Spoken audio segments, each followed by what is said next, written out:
Good morning. Welcome to Counterpoints. Ryan, how are you doing? I'm doing great. How about you? I'm doing well. We've got a big show, including a very interesting conversation that you set up with Jeffrey Sachs and Matt Taibbi. Tell us a little bit about what we can expect from this. Yeah, this is going to be good.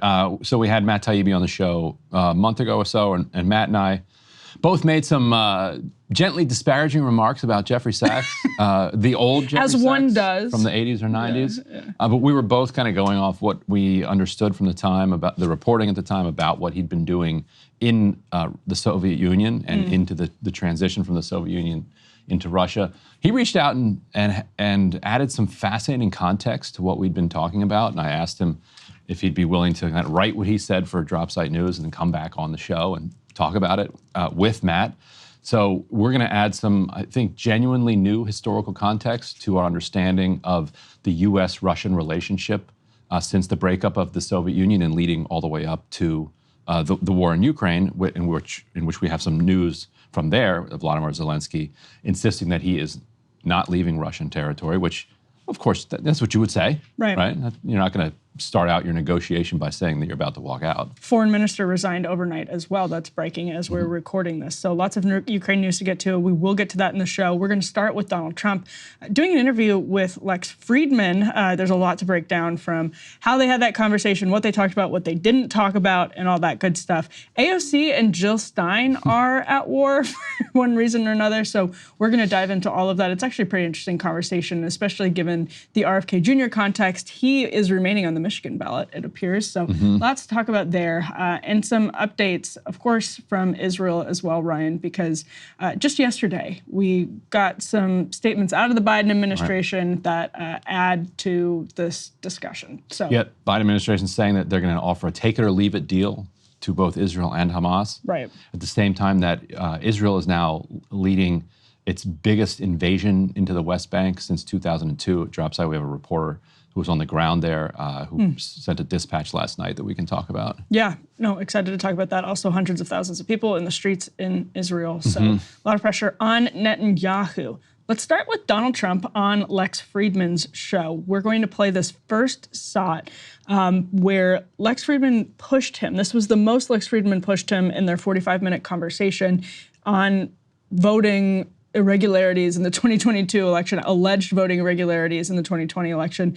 Lex Friedman said he's independent, his friends are independent, they like what Trump says about a lot of things, but it's just the 2020 election lies that gives him pause. So here's how Donald Trump responded to that. I became president. Then the second time I got millions more votes than I got the first time. So I was told if I got 63 million, which is what I got the first time, you would win. You can't not win. And I got millions of more votes than that and lost by a whisker. He lost by a whisker. A whisker. The way he said whisker. That's so good. Yeah, it was classic. And he paused before he said it. He's like, well, he did not want to admit that he actually lost. But then, to his great credit, he said he lost by a whisker. Yes. Also, whoever told, here's what he doesn't understand, and which is so fascinating. Why did so many more people vote in 2020 than voted in 2016 and voted in any presidential election in American history? A, obviously, population's higher in 2020 than it was in 1920. But why did so many millions more people come out in 2016 to vote against Donald Trump after he was in the office for 4 years? He just can't seem to stumble on the answer that a lot of people were just motivated to come out and vote against him. Like, he animated millions of people to get off the sidelines, register to vote, and just come out and say, I do not like this man. I mean, it's interesting because the COPE has some truth to it in this case, which is there was this massive multi-hundred-million-dollar effort to make voting really easy during COVID. And so that's, I mean, he's not wrong about that, but he also, on the one hand, when Lex Friedman says a lot of people will call you, authoritarian or fascist or something, I actually thought the most interesting part of the interview was that exchange. Lex Friedman says, I don't think Kamala Harris is a communist. And Donald Trump is basically like, well, they call me authoritarian, so I can call her a communist. Right. I have to fight fire with fire. That's hugely significant because it's such a Trumpian moment. It is so rare that you see the candidate admitting that their political spin is a lie. Right. I mean, you just don't ever, that is an unspoken fact. Right. Everybody knows it, but nobody ever says it. And he said it right there, and he's just like so Trumpian, completely honest about it. Right. He, on the one hand, during this interview, he says the thing about running for president is you have to not care what people say about you, because it takes a lot of courage to get into the ring, and if you care, you're going to choke. On the other hand, he clearly cares very deeply, and is wounded by all the things that people say about him, particularly when he talked about. I never said that World War I soldiers were suckers and losers. Yeah. He has a lot of things that has grievances about, that he thinks he was unfairly maligned or that were attributed to him in an unfair way.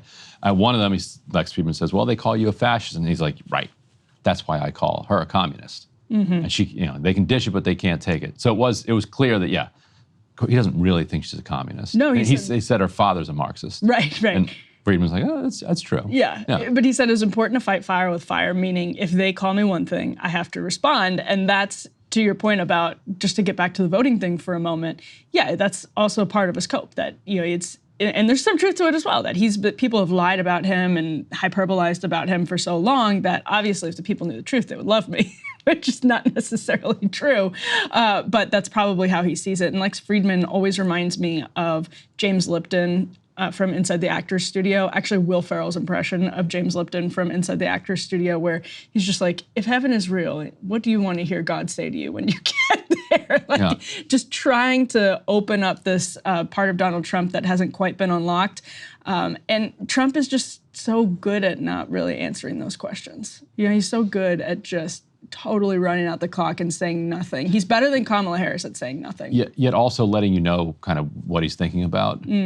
Sometimes. Like, even if he's trying to conceal it, or trying to say it in a way that you can't kind of tie him to it later. Well, let's talk about that, because here's Lex Friedman pushing Donald Trump on whether or not he would release files related to Jeffrey Epstein. So here's the clip. But a lot of big people went to that island.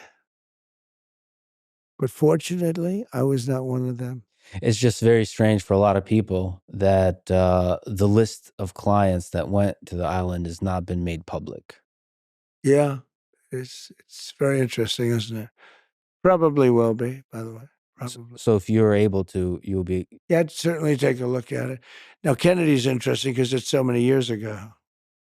They do that for danger, too, because, endangers certain people, et cetera, et cetera.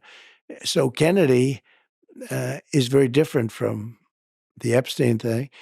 But yeah, I'd be inclined to do the Epstein. I'd have no problem with it.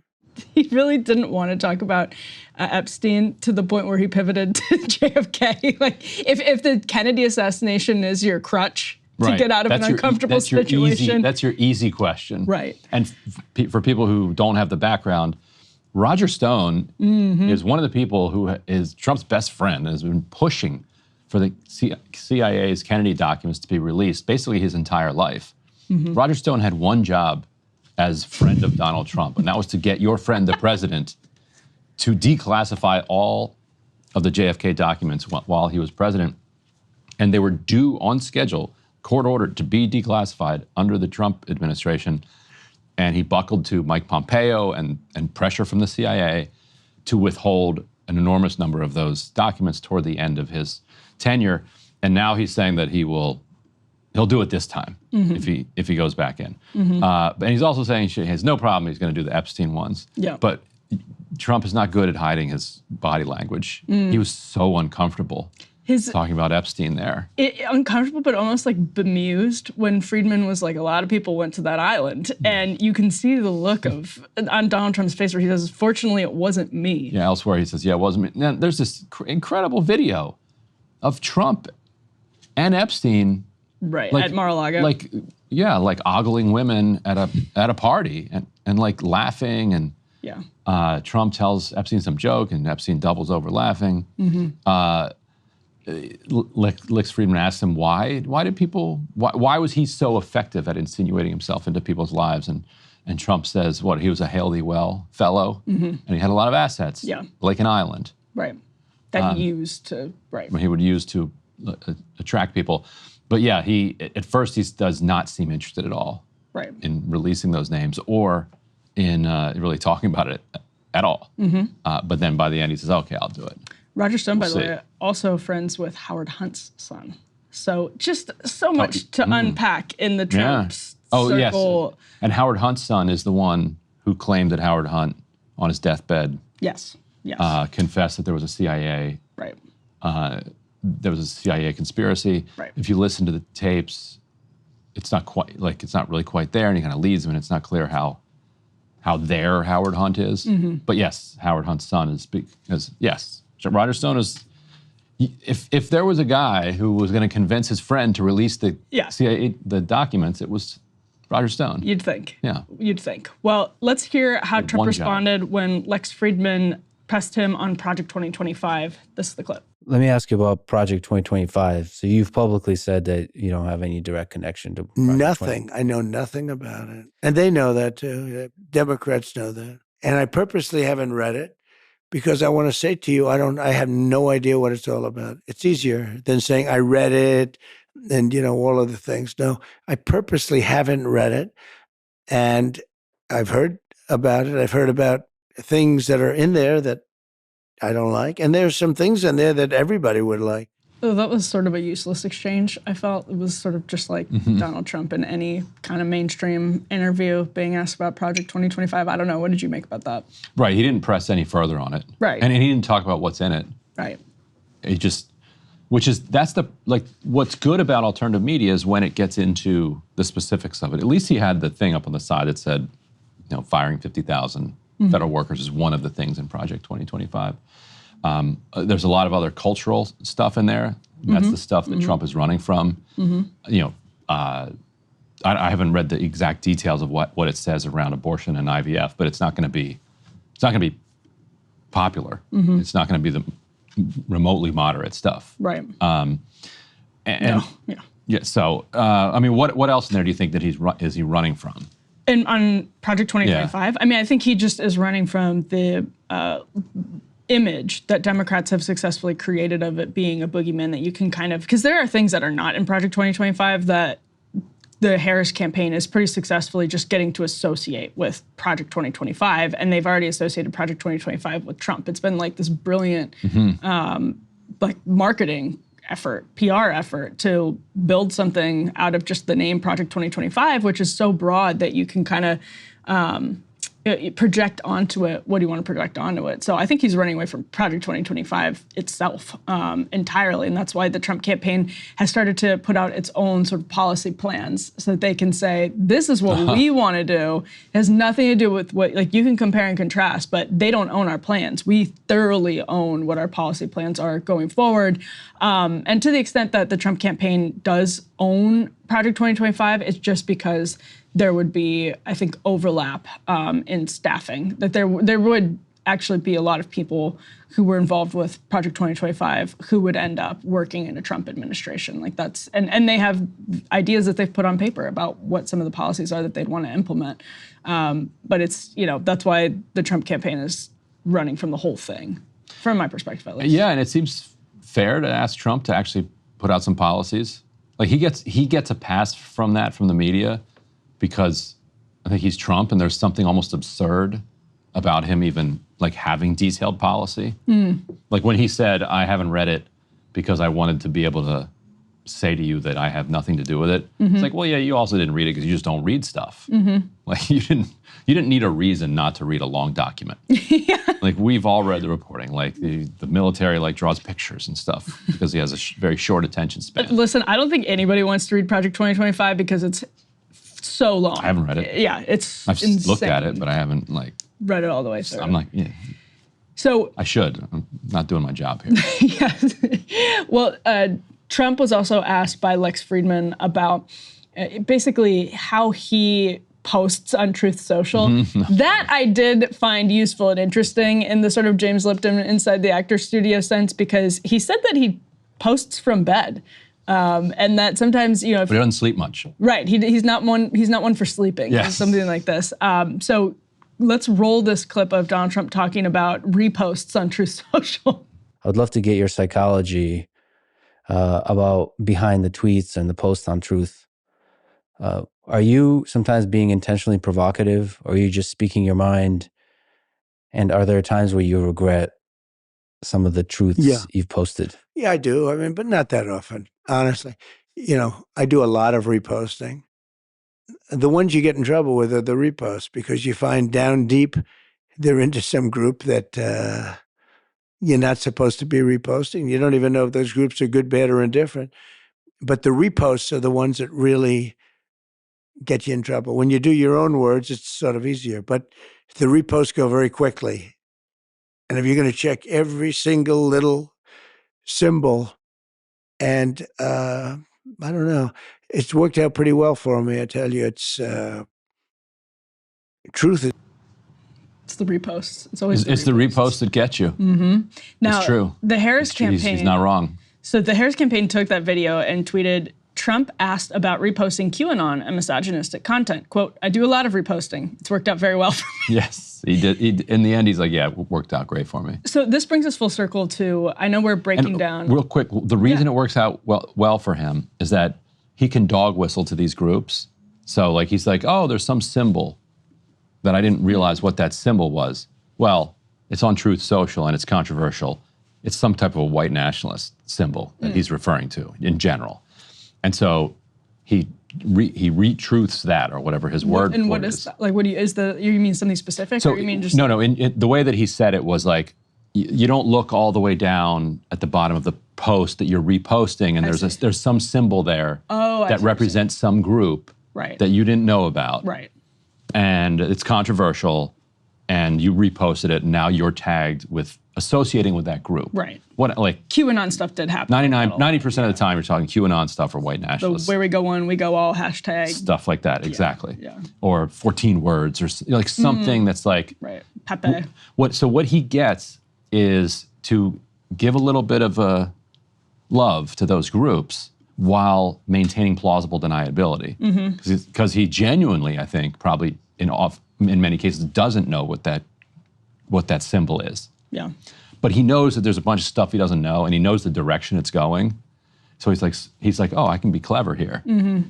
Well, I can show them that I'm on their side while being like, gee, 14. It's just 14 words. I didn't know what 14 words meant. Which, I mean, plausible deniability on that one. Like, for the first time. Yeah, but I mean, also that's sort of like the typical politician has gatekeepers. Right. Exactly. And it also shows to his people that he's not a typical politician. But I think what it shows is he knows what he's doing, because in the end he says it works out really well for me. And this brings us, I think, to the 30,000-foot view of Donald Trump doing an interview with Lex Friedman. They talked about whether he would do an interview with Joe Rogan. He said, I don't really know Joe Rogan. I see him when he walks into the arena with Dana White. And Lex Friedman pushed him a little bit and said, there's some tension between you and Joe Rogan, because he, said he really likes RFK Jr. And Trump was like, I don't think there's really any tension. I don't really know the guy. I don't know if I'd do a show. I'd probably do a show, but I'm not going to ask him. He says, I haven't been asked, but I'm not going to ask him. He said he seems like a liberal guy, which I wish the left could understand. Yes. Like, Trump is right. Like, Rogan does have, like, post 2020, when he got completely destroyed for endorsing Bernie Sanders, I think he's drifted right in some cultural ways. But in general, he has a lot of like left-wing instincts.